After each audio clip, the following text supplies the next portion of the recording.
of ng ating pambato na si Cuadro Alas General Casimero. At dito kay Saul Sanchez mga idol ay naganap na doon nga sa bansang Japan. At dito nga mga idol, maraming mga taong nagtataka na kung saan mga idol nandito na lahat. Itong si Ugoni, si Paras, at itong si Sanchez, at itong kalaban ni Paras, at itong si Pilipos ni Tuompa. At dito nga mga idol, magagandang dilag nasa likod mga idol. Kung baga, ang ating mga Haponisa napakaganda. At maraming nagtataka mga idol, at maraming naghahanap, saan nga ba ang ating pambato na si Cuadro Alas General Casimero na dapat daw nasa tabi ni Masayuki Ito mga idol. Marami tuloy nagdududa na baka hindi daw nakuha ni Cuadro Alas Casimero ang timbang, or hindi pa dumating mga idol sa binyo.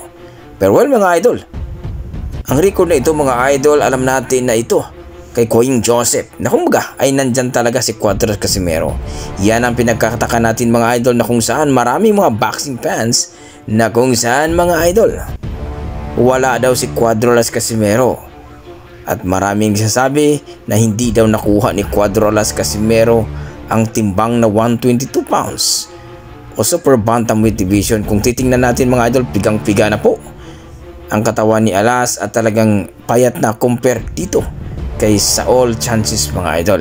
Pero hindi pa natin makita mga idol, kaya wala pa tayong prueba kung hindi pa talaga nakuha ang timbang ni Casimero. Well mga idol, abangan natin yan. At bukas daw ay magaganap na daw ang laban. Well mga idol, non-title fight nga ito mga idol, at 10 rounds itong si Cuadro Alas Casimero. At dito kay Saul Sanchez mga idol, sigurado matutuloy din yan mga idol. Kung title fight yan mga idol, hindi talaga matutuloy. Pero dahil non-title fight mga idol, matutuloy ang laban yan bukas mga idol sa Yokohama, Japan. At dito nga mga idol, sino nga ba sa inyo ang dihado dito? Kung hindi nakuha ni Cuadro Alas Casimero ang timbang na 122 at magbabawas pa siya, ito ang pinakadelikado mga idol, sapagkat alam naman natin na kung saan kapag magpapiga ka pa at magbawas ng timbang ay hihina ka at hindi ka na talaga makasuntok ng maayos. Pero titingnan natin mga idol bukas ng laban ng ating pambato na si Alas kontra sa isang Mexicano na si The Best Sanchez mga idol. Kayo dyan mga idol, ano masasabi nyo sa ating conference o press conference ng ating pambato na si Alas at ni Paras, at ni Hapon na si Ugoni, at ang kalaban ni Paras at isang si Sanchez, at itong si Pilipos ni Tuompa mga idol?